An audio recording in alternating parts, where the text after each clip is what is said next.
think one thing that's important to remember as we go about as practicing Buddhists is to not really hold to what we're doing as something better than what anybody else is doing, and to actually lessen the sense of self-importance we may have that's connected with either being a monastic or being a practitioner, because one of the pitfalls of this type of practice is it can give rise to a sense of self-importance that's unwholesome. And if we think, well, we're keeping precepts, like for example, we don't drink alcohol in the monastery, and others might drink alcohol, and then we get judgmental of them, and that's not correct. Actually, that's not metta, that's not goodwill, that's not loving kindness.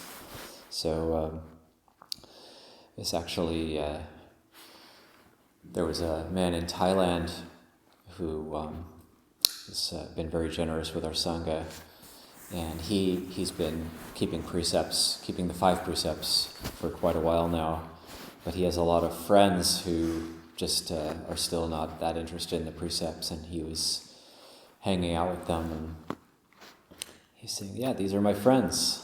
I love these people. They're not, there's nothing wrong with them.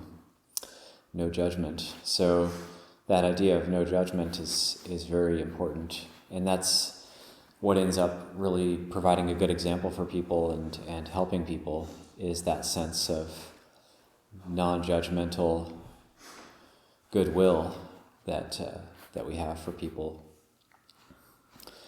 And it's not that we're monks so that we're better in any way, or even that we're protected in some way, but that actually these robes and the shaved head is just a symbol of the type of lifestyle that we're leading. But the robes and the shaved head in and of itself doesn't do anything that special for us. So it's really about the practice and looking at the spirit of the training that we're undertaking. And so real metta, when we're able to have real metta is that it's not discriminating. So it doesn't discriminate between people who are keeping precepts and people who aren't keeping precepts, or people who agree with us or people who don't agree with us, or people who we think should be lifted up or people who we think should be punished. The metta doesn't discriminate between all those. It's just, and to all as to myself, as in the chant. So that, when we're able to have that,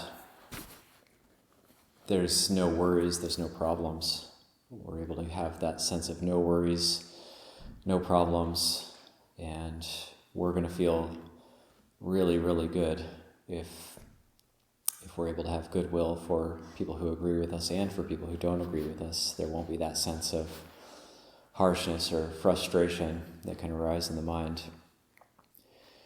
I was thinking about this when we had the bike pilgrims here, because there were some people who were new or who didn't maybe know about the monastery.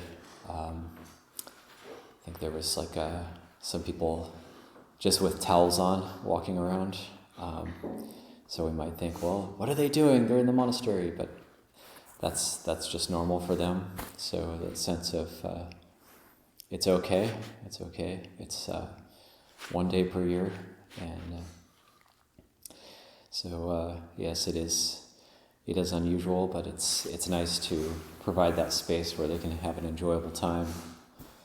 And really, this is the goal of their pilgrimage, was to come to this monastery. So it's the symbology of that as well, in terms of starting at a lay retreat center and then ending up at a monastery.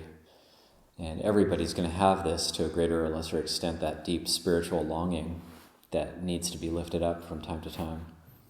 So a lot of genuine mudita and goodwill for these pilgrims who came here yesterday. It was just nice to see. So leave that as a reflection this morning.